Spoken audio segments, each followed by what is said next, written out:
Please join me in giving Wichita City Manager Bob Layton a warm Pachyderm Club welcome. Thank you, John, for that nice introduction, just like I wrote it. I appreciate it. I'm a little disappointed. I didn't hear you mention Democrats in your prayer this month, and I won't go anywhere with that. Yeah.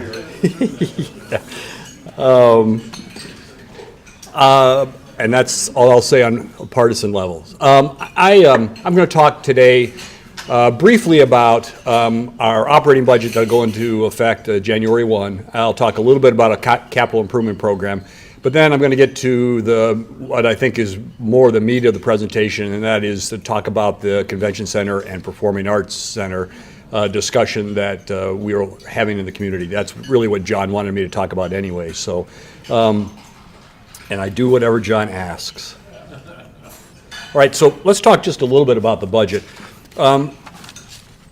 We have worked pretty hard to develop a new mission and vision statement. I'm not going to bore you with that whole process, but it was a few years in the making. And what we wanted to do is we wanted to make sure that we had a mission statement that reflected what the community expects from us. And so we looked at what we annually get in our citizen surveys, what we hear at meetings like this, meetings with neighborhood groups, and then we try to classify our services into what is expected of us. And so our mission statement is pretty clean. It's, as an exceptionally well-run city, we will keep Wichita safe, we'll grow our economy, or actually have a role in that, we'll build dependable infrastructure, and will provide conditions for living well. And if you look at what we do in its most basic form, it falls into those categories. And so I'll talk about the process we use for the 2018 budget, but they tie back to this because what we want to do is make sure that as we identify our core services and start to narrow what it is that we accomplish, and that it follows in the area of the mission. Real quickly, and when I've talked to you before, and I've talked about budget, I've gone through this. Just a reminder, property tax is a significant part of our budget, 34%, and this is just the general fund, which is what really finances our basic services. I'm going to come back to that franchise fee, that 20%, because that's an important issue for us, as well as sales tax. And those revenue sources really shape the 2018 budget, but are going to have a significant impact on us as we go forward. In terms of how we spend our money, about 70% of our money goes for public safety and public works. And so when we talk about what it is what's discretion in our budget, what should we be looking at trimming, it makes it really hard when so much of it goes into infrastructure and into public safety. Doesn't mean that there aren't things we should be doing better in those categories, but again, those are the core services I think that most of the public expects from us. So just in a nutshell, what are the highlights of the budget? Well, the first thing is that we've heard a lot about our on-street presence with police, and so we did a police staffing study that recommended staff increase over a number of years. The first phase, and I'll go into the details, will be implemented in 2018. One of the concerns I have is that we are still struggling with the ongoing funding for those new positions that we're going to be adding.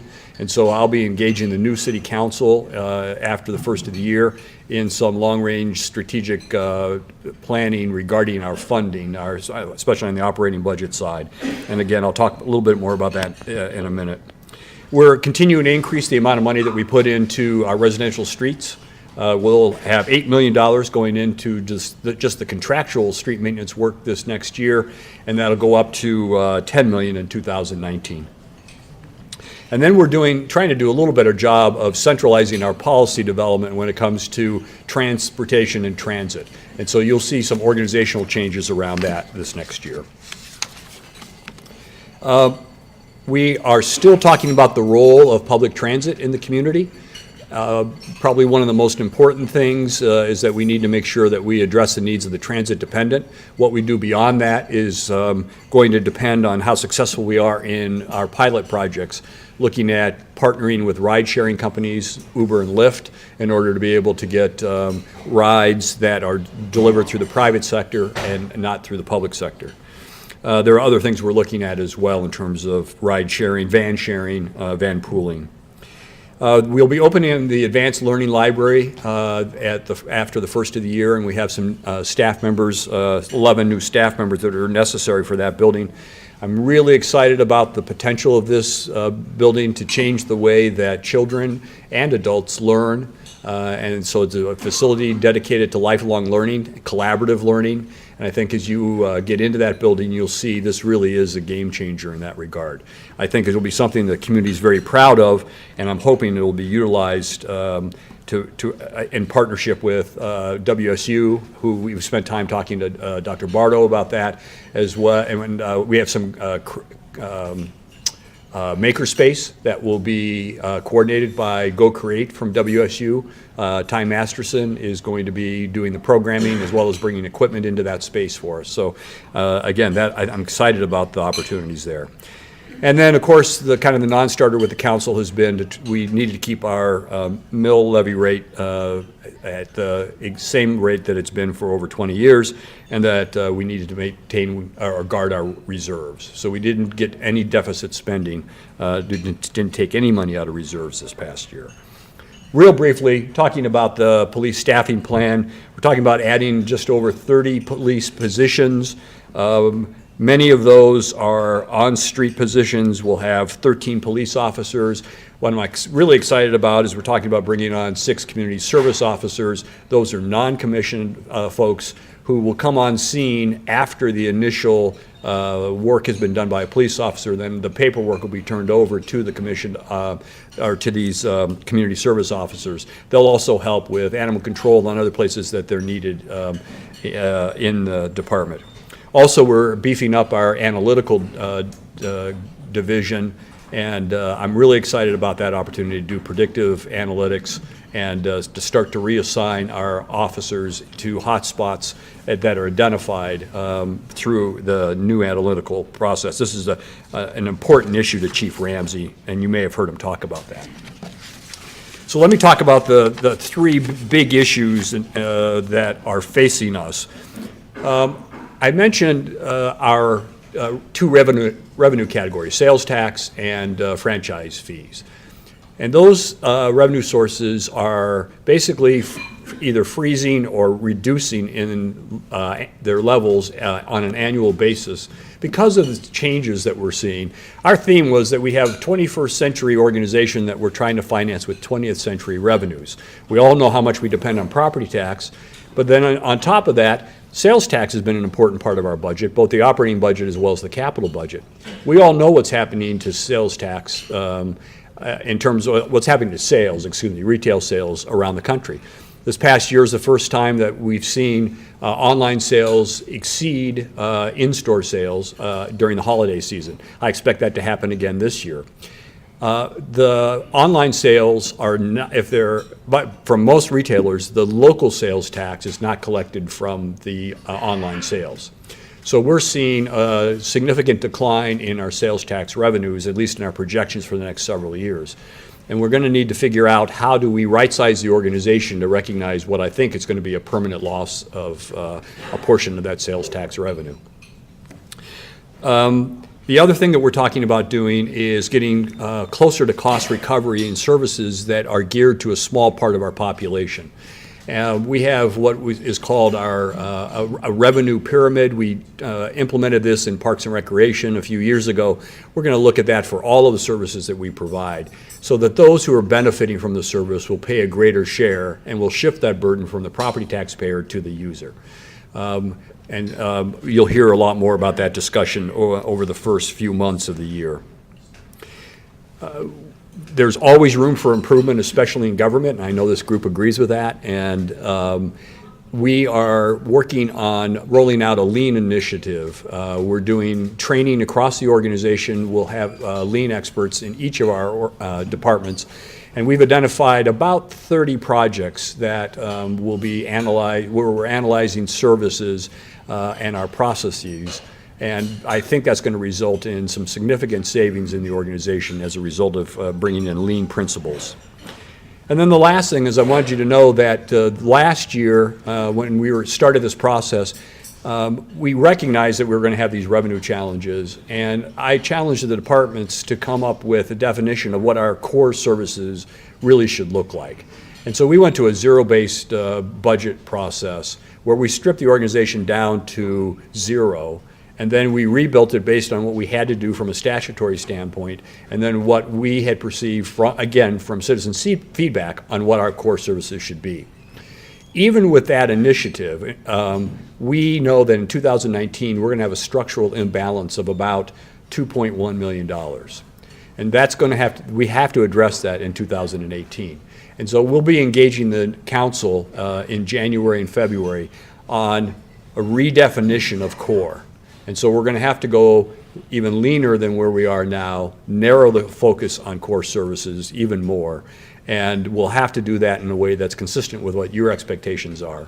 There's no doubt in the good years that our organization was guilty of expanding, and what I'm trying to do is to make sure that we get down to our basic services and that we have a plan then to stay with those basic services, and that we not do crazy things at times where where our revenues start to pick up, but instead that we look at delivering excellence where we are delivering services.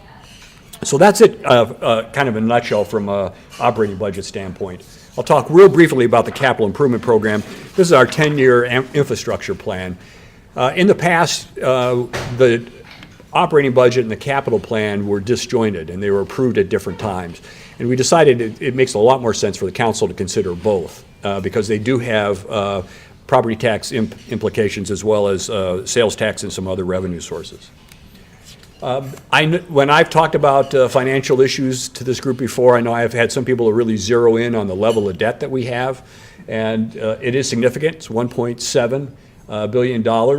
But what I wanted to show you from this chart is that only a small portion of it, this area, which is still big, $300 million, is paid by the property tax. There's another $236 million from the sales tax, and then a very significant portion from the utilities.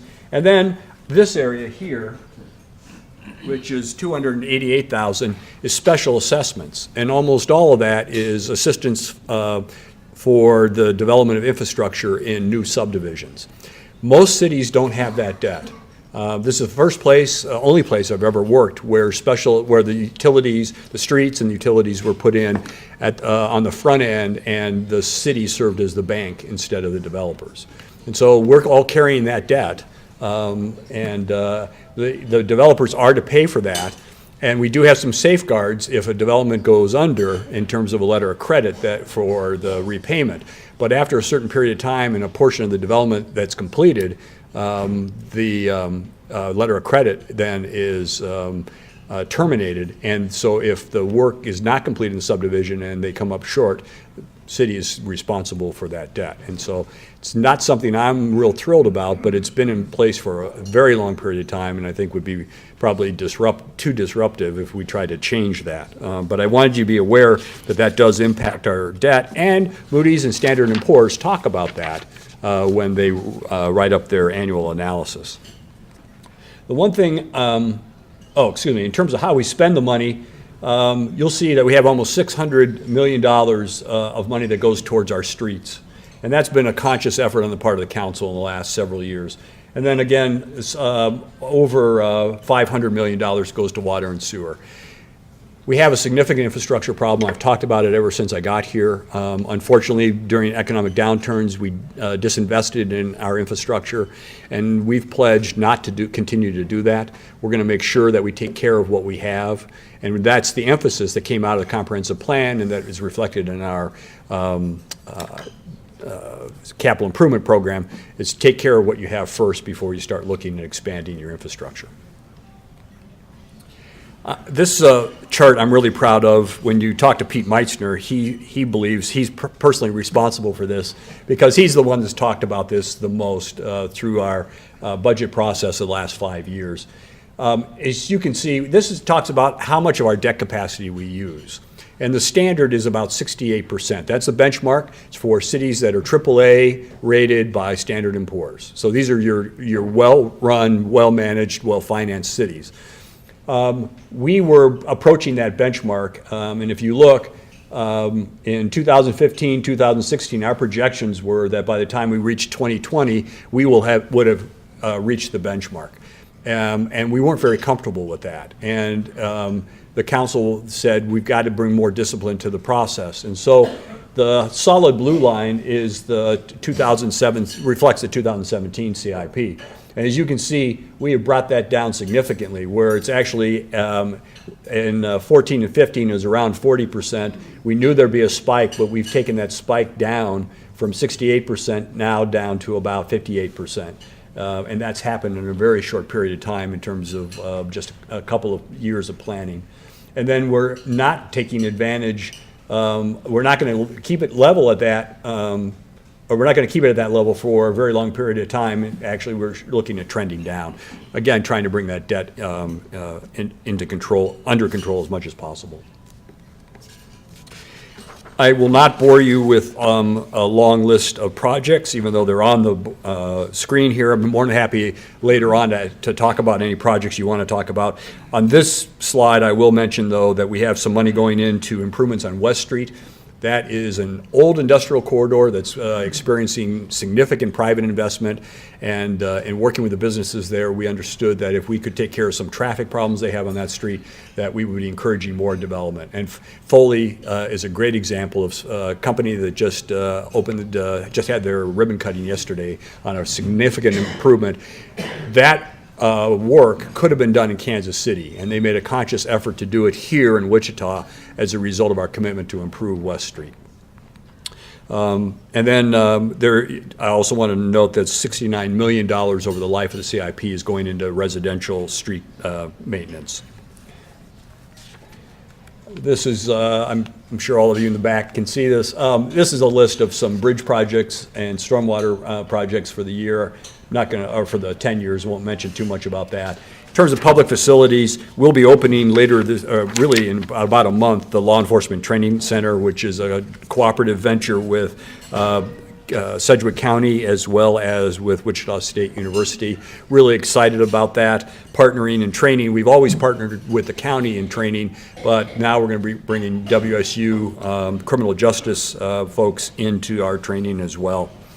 We've got some money in for upgrades of our police substations, east and west, as well as some other quality of life improvements that are on this slide and this slide. And I can talk about those if any of you want to talk about those later on.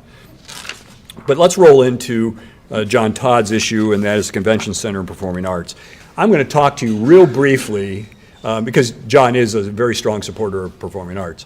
Right, John? Yeah. I do tap dancing. Yeah, that's,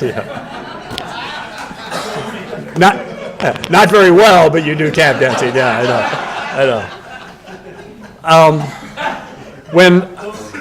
When I introduced this topic to the mayor and council, I talked about how this issue has been discussed for over 15 years in the community.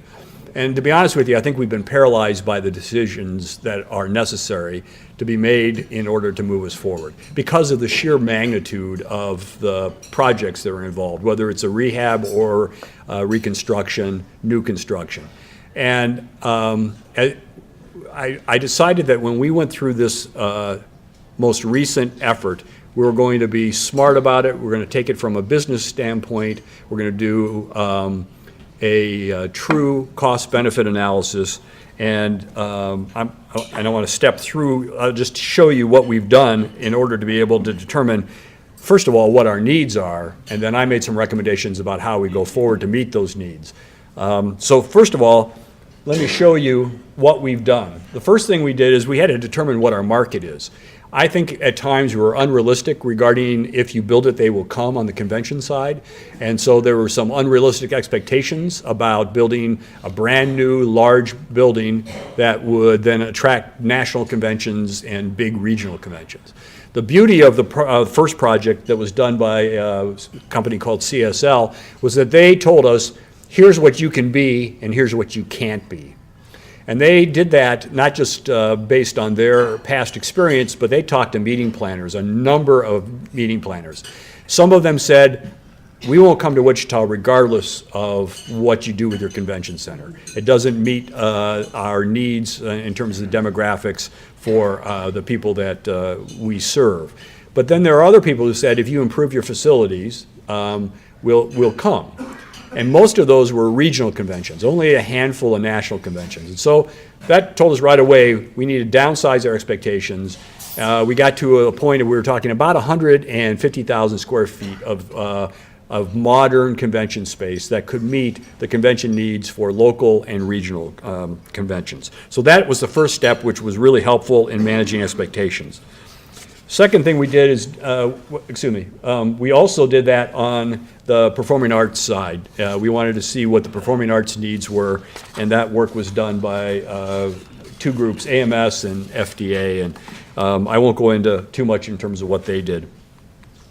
We then said, okay, let's get an idea on the ballpark of what this is going to cost us. So we hired a group to look at 4 alternatives, and some of it was brand new construction, scrape and build, and then some of it was rebuilding on the existing site. And that was those are the first 2 steps. I needed that money, or that estimate of cost, because then we got to the very last part of this, and that was the cost-benefit analysis. And that told us what kind of return on investment we'd have for remodel versus new construction. And then we brought in a group at the end to talk about delivery methods. How do we get, if we move forward, what's the best way to do that in terms of construction, design and construction? And I learned some important lessons from that. So after taking all of that information and recognizing that we needed to get it off the dime, and that if we were trying to look at this as one total project, it was going to be overwhelming, could be $600 million, and that again would paralyze us. The recommendation that came from this final group, ARUP, is you need to carve these off. You need to look at convention by itself and performing arts by itself. So I made the following recommendations to the council, and I'll tell you right now, these represent the thoughts of Bob Layton and staff members as a result of what we heard during all of that work. But the council has not weighed in, has not adopted anything yet other than to make a commitment to have a community discussion about this. So just take these as the recommendations that I made for going forward. First thing is I thought based on everything that we saw and heard, I thought it made the most sense to build on to the existing convention center space that we have. Modernize that space to get us 150,000 square feet. So in other words, we take the Bob Brown facility and then modernize what we have in terms of about 80,000 square feet, if I remember correctly, and then add on another 70,000 square feet. Also learned from ARUP that probably the worst way to do that is the traditional design, bid, and build. And that we ought to look at trying to find ways to energize private sector. And so either bringing on construction manager at risk, or doing a design, build, operate, where a private developer would come in. They would be responsible for the design and the build, but they would then also, thank you, John, they would operate the facility over some defined period of time. The beauty of that approach is that how they build it, knowing that they're going to be responsible for the operational expenses, really kind of is modified. In other words, since they know they're going to have the expenses on the operating side, there's a lot of things that you can do in design that will help reduce those annual operating expenses. The other thing that I recommended is that we look at a different way of marketing and operating the facility. And there's a number of options for that. But again, I'm looking for ways of either creating partnerships, for instance, to look at maybe partnering with the county, in the management of the convention center as well as Intrust Bank. And so are there any kind of economies of scale by having joint management of those facilities? Look at a contract for private management, and that's done around the country. And they even have convention and visitors bureaus around the country that are operating convention centers. And they, of course, the good thing about that is they have a vested interest because they're the ones representing the hotel industry who benefits primarily from the convention business. I also, before we determine what the future of the old library is, I wanted to bring in someone as part of this planning process to determine whether or not the library space could be repurposed to meet some of the needs that were identified in our convention plans. And I've talked to some architects, and they believe that it would be very possible to basically clean out that space and create banquet and meeting room space that could help supplement the needs that were identified in our space needs study.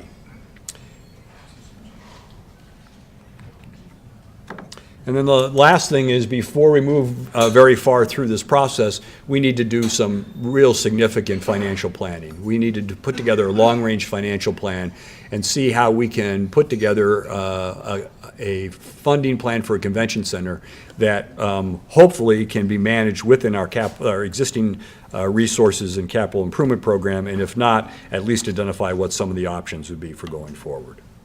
So that's it on the convention side. So then we get to the performing arts side, and this is the one where I got beat up a little bit. It's my recommendation that we explore the feasibility of keeping the existing building, the round building, that we preserve it, and we find a way to make it not just a home for performing arts, but also to accommodate other needs in the community.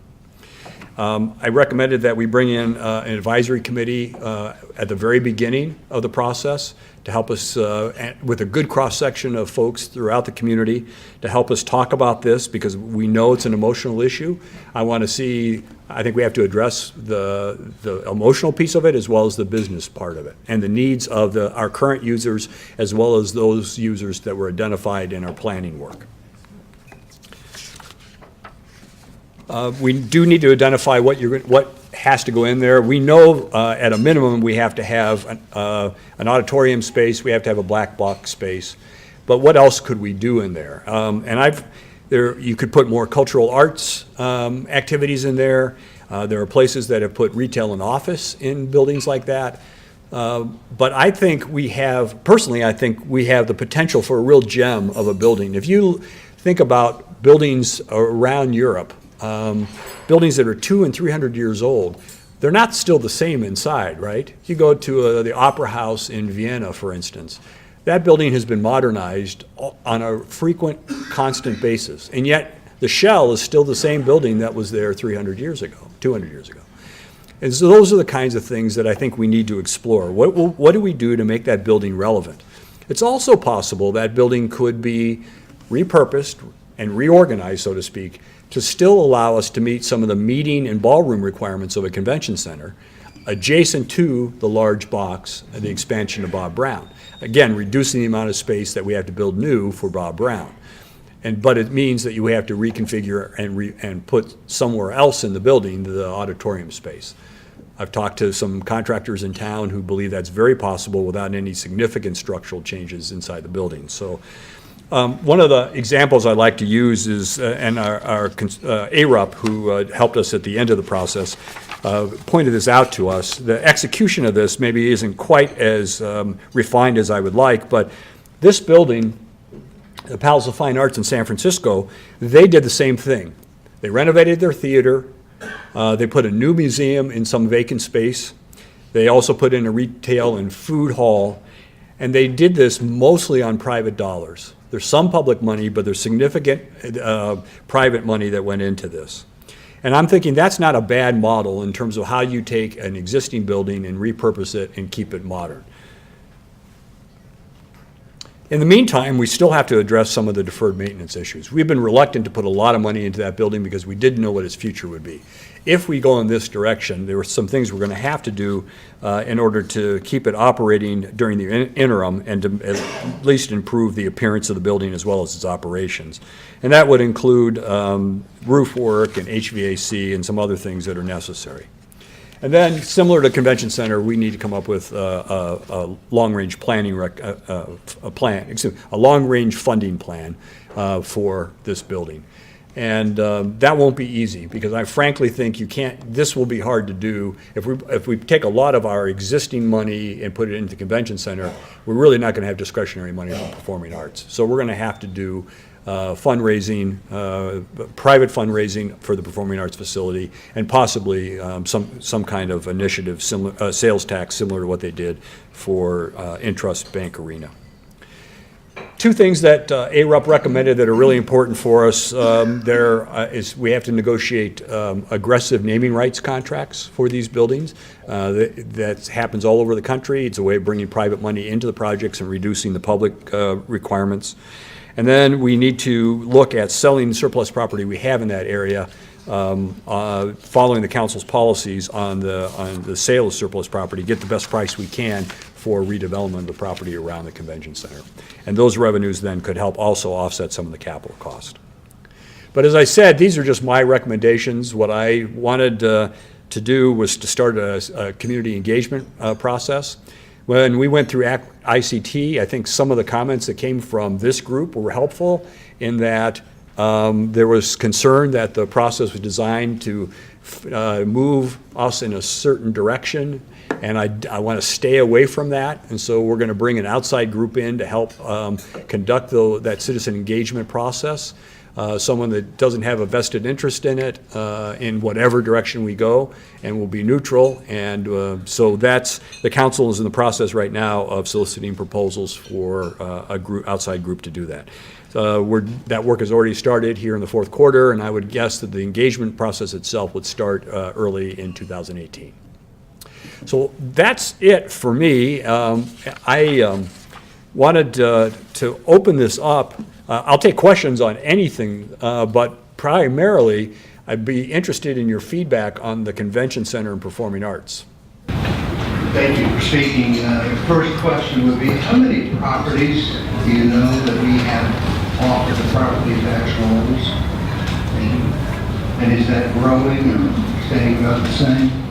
Well, that's a great question. I apologize. I don't have that number. It would be obviously any property owned by nonprofits and churches, government property, but I apologize. I don't know what percentage of our property or what the value of those properties would be. I can get that back to the club. It would affect the revenue. Yep. Right.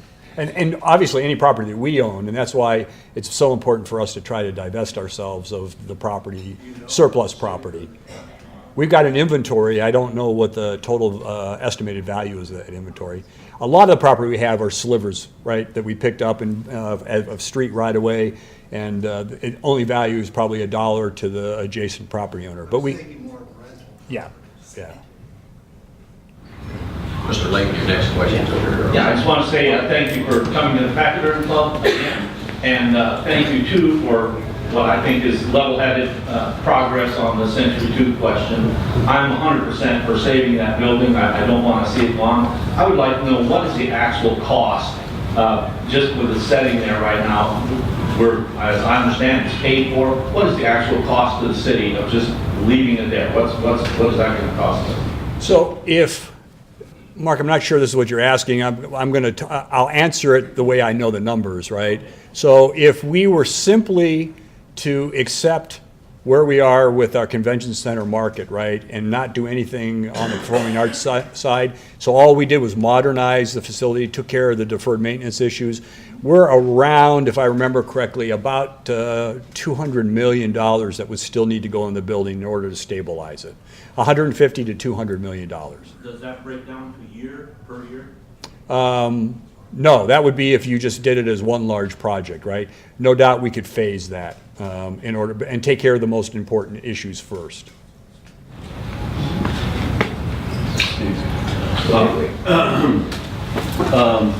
have you looked into, you did mention it on the slide on the convention center and performing arts, the use of technology? I know that sound bleed is one of the big issues, and have we looked at technology to do any noise reduction processes like from a Bose company or such? No. Yeah. Great question. The simple answer is to this point, no. Right? I think what we're trying to do is figure out what the future is going to be. If we're going to keep performing arts in there, then that will be part of the solution, right? Do we do it that way? Do we do it through reconstruction, and so that we can minimize the bleed, or more importantly, have uses that don't result in the bleed into the performing arts space?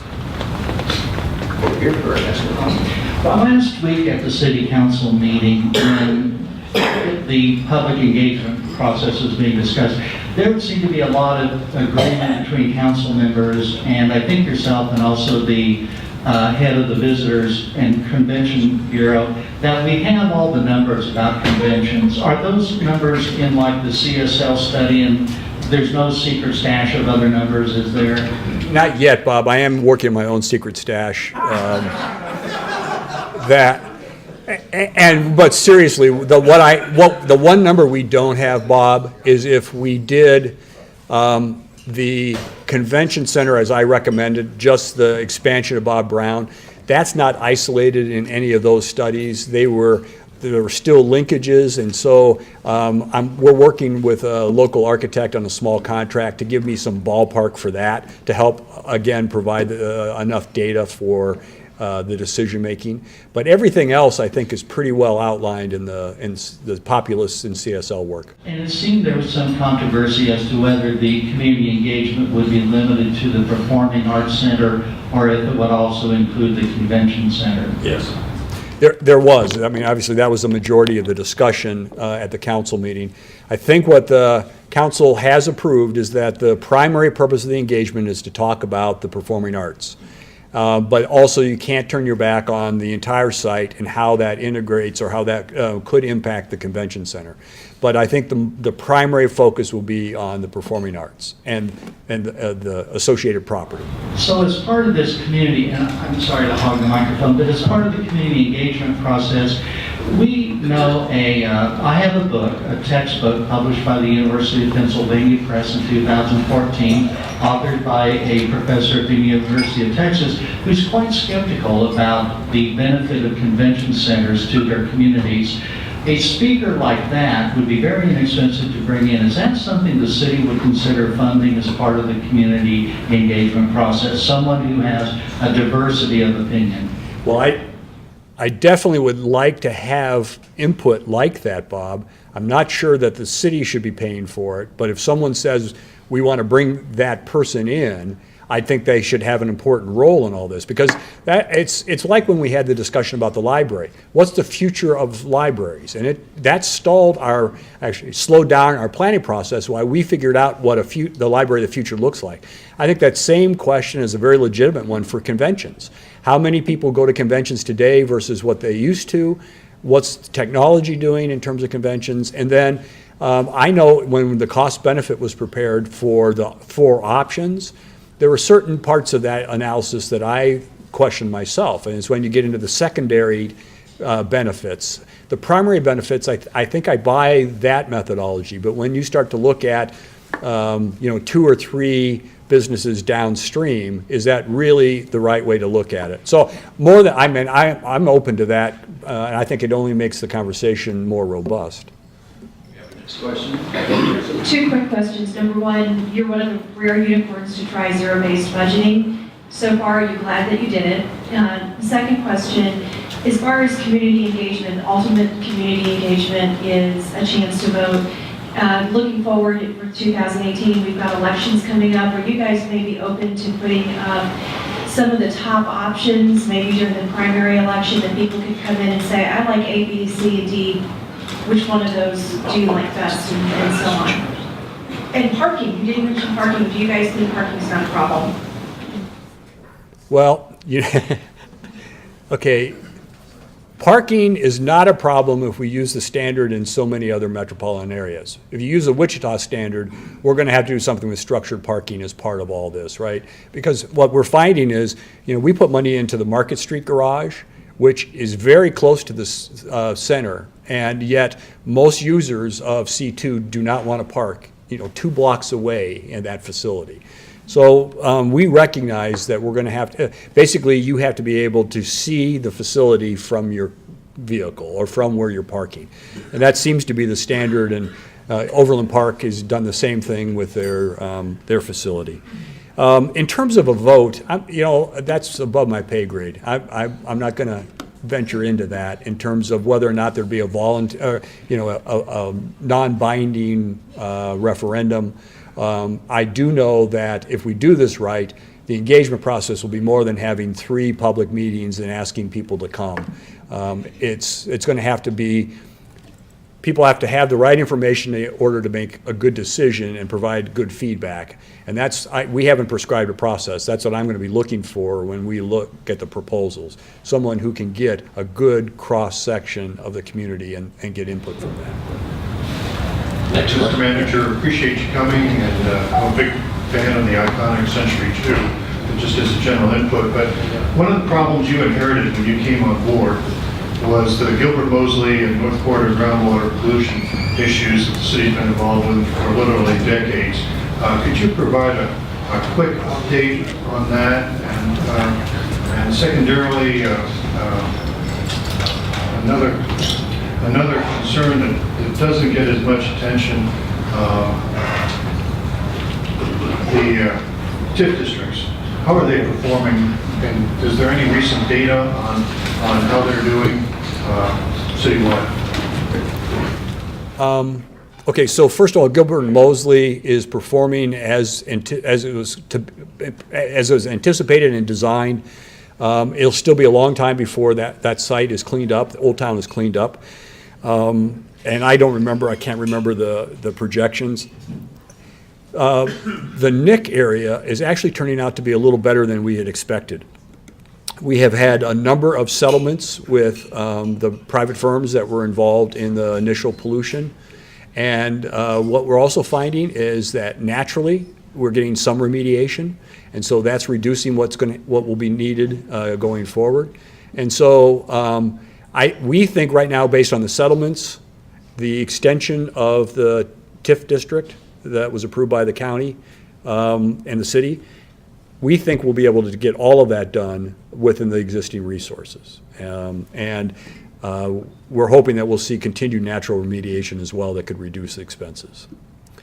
In terms of the TIF districts, we report to the council quarterly. In fact, the quarterly report is going to the council Tuesday. So all of the performance of those districts are all in that report, and then also our annual financial report. We have one TIF district that has underperformed significantly, and that's the one at Hillside and Douglas. And we now have a private developer who is coming in there, but even with that development, there'll be a shortfall. And we've recognized that. We've talked about that at the podium to the council, and at some point we'll have to come up with a plan for addressing that shortfall. We are looking at taking sale proceeds from some of where we have sold property in some of the other TIF districts, and knowing that those TIF districts are going to be satisfied their obligations, we may take those sale proceeds in order to reduce the outstanding liability in the Hillside district. Next question. Thank you. Can you tell me what our annual expense is on our debt? Our interest expense on our city debt? I can't off the top of my head. Well, our debt is 1.7 billion. Right. So you would say about 40 to 50 million interest? Yeah, I don't want to say it off the top of my head and then give you a wrong number. We have it broken down by source of debt, type of debt. And that's probably those are more relevant figures, because you've got special assessment debt, and then you've got a normal general obligation debt, and then the utilities, and I can get that for you. Yeah. One of the problems with Century 2 that I learned about was the music theater talking about they can't get the semi-trailers downstairs to unload. But I understand from Jim Greer from EB Construction that was built that way because there used to be a railroad track there, and so they couldn't make that a wider swing. And so that's a solution, but I don't know if that's come to you about that or not. That's that's a great solution. But you didn't mention about the NASCAR Park. And can you bring us up to date on that? I'd like to know who I could talk to. I think I have a real solution for that. That would be a great thing for the city. Well, sure. First of all, I learned a while back never to trust anything Jim Greer says, so, and feel free to tell him that. I'll get a call on that pretty quickly. The part of it is the turn radius, but also part of it is the headroom that's necessary. And so we're going to come up with a solution. I've talked to some local architects. The truck access will not be a big issue. We'll be able to work that out. The bigger issue is how do you permit that and still have attractive uses at the river, right? So we don't want to hurt that property, whether it's park and open space, green space, or whether it's for redevelopment purposes for retail. The second one, NASCAR Park. NASCAR Park is on hold because we've been negotiating with the Spaghetti Works developer, or redeveloper, and they've decided to move in a different direction. And as a result of that, we put the park on hold because we needed resources from that project in order to move forward. But more than happy to hear suggestions. We probably will we'll probably finish with the consultants so that we take advantage of the public engagement process that we've had, get kind of the best thoughts, and then as funds become available, then maybe implement in phases instead of the way we originally proposed. Yeah, thank you again for being here. Just a quick question, any updates on the Gander Mountain? Is there anything in the works on that? And then what about just in general, any other retail development along the river? Is that a dead issue at this point? Gander Mountain, it's my understanding that the developer of that property is working pretty aggressively with Wygan to try to backfill that space. And that's not something you can do overnight, but they're looking at probably multiple uses in that facility. And we've had some discussions with them, but I don't think they have anything signed yet. In terms of other riverfront development, that's something that we are talking about. As you know, the West Bank especially, we've been doing some work on the possibility of a new baseball stadium. And we've been talking to property owners in the area that have vacant property about what their plans are and maybe doing some master planning to allow them to move forward. So I would say that you'll hear a lot more in the next several months about development along the riverfront. Any chance of bringing the helicopter back? Nope. But I appreciate the question. The helicopter has had such limited use. It is expensive in terms of staffing and what it takes to keep it certified, and it doesn't recognize the changes in technology. Other than in the flight paths for the airport or the airports, except for those areas, drone technology is a lot cheaper and it can be almost as effective. And that's what departments around the country are doing, is switching over. And you're finding cities use drones in so many ways now. Fire departments are relying on them more, and in fact, we've been talking about the drone technology for our fire department as well. Yeah, can you give me the status of the water and sewer utilities optimization program? And how soon do you think it'll be before we have a regional authority there? Well, the first part, it's just like I wrote it for you, so thanks for asking that question. Actually, the council is going to consider the optimization, the second phase of the optimization, on Tuesday. And we looked at two alternatives, and we're recommending an alternative that will be operated by the city. We think we can bring the efficiencies necessary that were outlined in the first phase of the report, which would then, at the end of a 5-year period, create about $3 million in annual savings, in hard savings, and then we've modeled another $3.5 million in annual savings in working with the consultants that are part of that team. And we can save $1 million a year by using city staff instead of bringing a consulting team in. So council will be considering that on Tuesday. The last half of your, regional, yeah. Well, good question. I'm not sure, to be honest with you. We've had conversations off and on regarding our regional water authority, and then you get into capital costs and whether or not the city's sunk costs should be reimbursed by everyone in the region. And right now I haven't heard a lot of complaints about the way things are going.